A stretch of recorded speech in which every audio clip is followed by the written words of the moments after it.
I have lived with my wife for almost 20 years, married for 7 of those years. We have 3 young children under the age of 8. I am a fairly intelligent, professional, healthy, and very active, adventurous, and a much-traveled person who spends a lot of time with my children. I cook, clean, organize, plan, and finance my family's life. Everyone thought we were a happy family. However, last summer my wife's behavior changed dramatically. She became cold, and I tried to be a super husband, but to no avail. Eventually she admitted that she didn't feel anything. DJKJ things got even more complicated when I accidentally found my wife's old diary. Reading its pages revealed that she had always felt confined by her role in the family and longed for a freer life. This discovery made me rethink our relationship and her recent behavior. In addition, one of my friends turned out to know the man with whom my wife was having an affair. This friend began to help me gather information and give me advice on how best to proceed, which added a layer of conflict and moral dilemmas. Unexpectedly, I was offered a transfer to another country on favorable terms. This offer came at the worst possible time and forced me to choose between the possibility of a new life and my responsibility to my family. I began to notice that I was being watched. It turned out to be a private investigator hired by my wife. Not only was she cheating, but she was playing a double game herself. This discovery deepened the conflict and added tension to our story. It culminated when I accidentally received a message intended for her lover. The message indicated plans to elope together. This revelation presented me with a difficult choice: face reality and possibly lose everything, or try to save the marriage one last time. So my world, which seemed so solid, began to crumble. I had always considered myself a confident person, but this shattered me. Honestly, I thought I would grow old with this woman and invite my adult children to visit. Now I stand at a crossroads, not knowing what steps to take next. After making the decision to face reality, I gathered my courage and decided to talk to my wife openly and honestly. It wasn't easy, all things considered, but I felt that this was the approach that would help me keep myself together, regardless of the outcome of our conversation. We sat down at the kitchen table after the kids had gone to bed. I started by showing her the text message that had been sent to me by mistake. Her face instantly turned pale and she tried to say something, but the words stuck in her throat. After a long pause, she began to speak, confessing everything and apologizing. She talked about her guilt and how she had gotten lost in her wants and needs. I listened to her, trying to remain calm. I asked her to explain why she felt the need to seek solace outside of our marriage. She confessed that she felt invisible and misunderstood, despite my best efforts to create the perfect home. She said that her life seemed gray and monotonous, and that she had lost a sense of herself as a creative person. It was hard to hear, but it gave me insight into her experiences. We talked until well into the night, trying to sort out our feelings and possibilities for the future. I suggested that we should see a marriage and family therapist to try to sort out our problems under the guidance of a professional. She agreed, admitting that she would like to try to reconnect with us.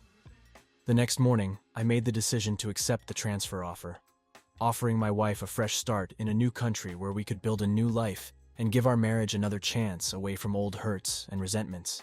She agreed, realizing that this could be our chance for a second start. We began planning our move, and I noticed hope returning to our home with each passing day. We both realized that the journey would not be easy, but we were willing to work through it together. As we prepared for the move, I felt my heart begin to heal.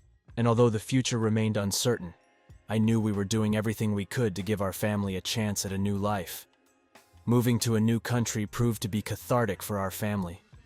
We chose a place where the culture valued family bonds and creativity, which gave my wife new opportunities for a music career and me the chance to work in a more flexible and innovative environment.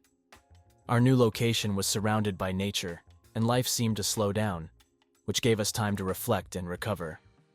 The children adapted surprisingly easily. Their new school and friends from different cultures broadened their perception of the world. They learned to speak a new language and immerse themselves in local traditions, which brought them joy and inspiration.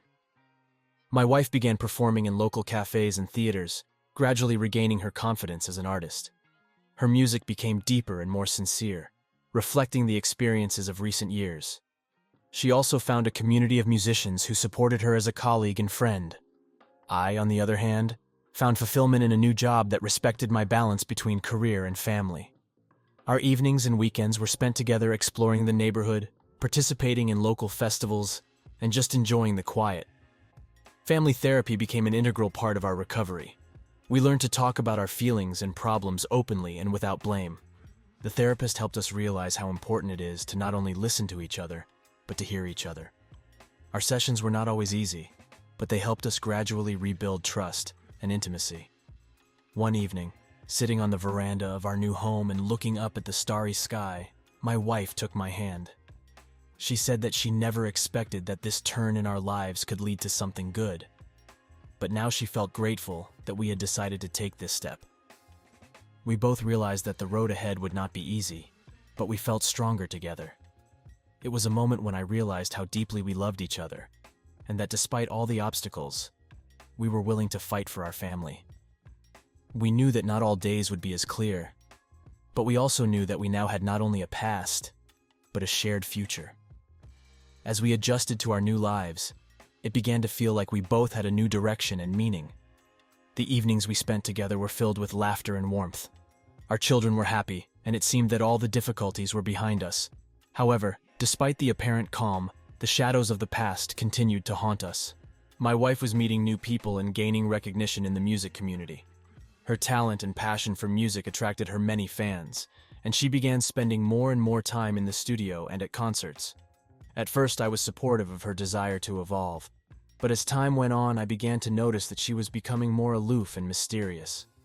Our communication began to fade, and the sense of intimacy we had worked so hard to restore seemed to be slipping away. Some nights she came home late, and sometimes she stayed out on the town with friends. It had begun with innocent explanations, but my suspicions were growing by the day. One day, coming home early from work, I saw her in a CAF GC with a stranger. They were too close and too happy for it to be written off as mere friendship. My heart sank. After everything we'd been through, I couldn't believe history was repeating itself. When I confronted her, she didn't deny her actions. She admitted that she had once again found someone who, in her words, ignites a spark in her that is missing with us. DJKJ, it was devastating. We spent many nights trying to figure out if we could still salvage something, but ultimately realized that the differences in our needs and desires were too great. We decided that the best thing to do would be to end our relationship.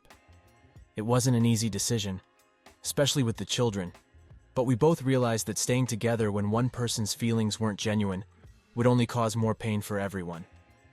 We agreed on joint custody and tried to arrange things in a way that minimized stress for the children. Now, as I look at the years that have passed, I realize that every experience, even the most painful, carries a lesson. I have learned to value myself and realize that sometimes the best way to take care of others is to let them go their own way.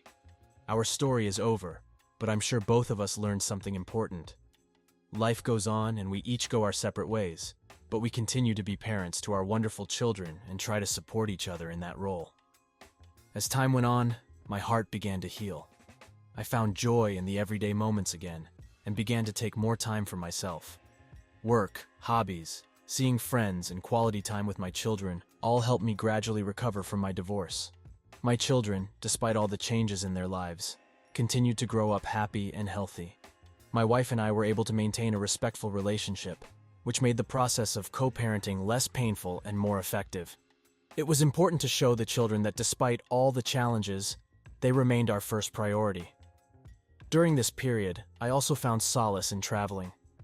By discovering new places and cultures, I was able to expand my horizons and gain a new perspective on life. This traveling gave me the opportunity to rethink my past relationships and find peace in my inner world. Looking back, I realize how important it was to go through all those challenges to become who I am today. Life sometimes throws us challenges that seem insurmountable, but they are what make us grow and evolve. I have learned to forgive, both others and myself. I've learned that forgiveness doesn't mean forgetting. It means having the wisdom to accept the past and move on. Now, standing on the threshold of a new chapter of my life, I feel stronger and more confident. I am ready for new adventures and open to new relationships, but with a deeper understanding of what I expect from a partnership and how important it is to be honest with myself and those I love.